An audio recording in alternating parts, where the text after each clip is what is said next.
Looking down from 2 miles above the surface of the Earth, it's impossible not to be impressed by the sheer number of people who choose to interpret the world through superstition, pseudoscience, and utter nonsense spread by bellends like these.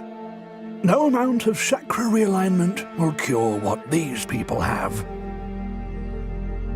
However, there is another species living in near harmony among the credulous masses who see the world in an altogether different way: the skeptics.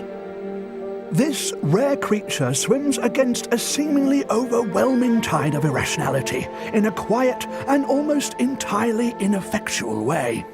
These skeptics can be identified by their pungent air of superiority, detectable almost immediately by anyone in their vicinity.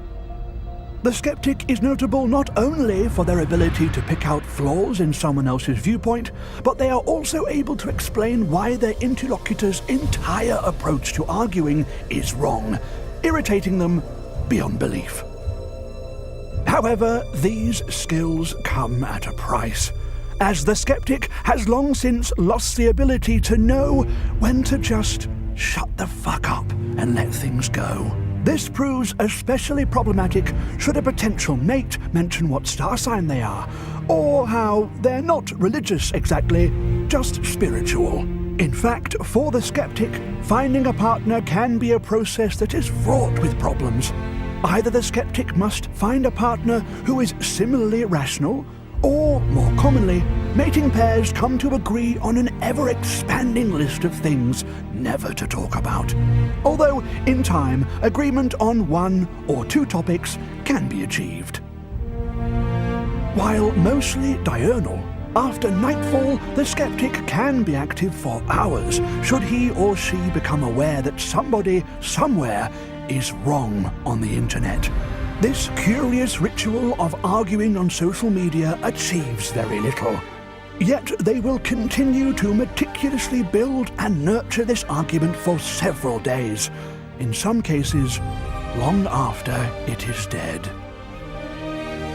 Skeptics are united by a seemingly limitless hunger for truth, a sense of awe and wonder of science, and also an intolerance for bullshit. Nevertheless, unlike their more credulous counterparts, they typically do not gather in numbers. So accustomed are they to being the only one in the room who has even heard of confirmation bias, they can become startled or confused when in the company of another.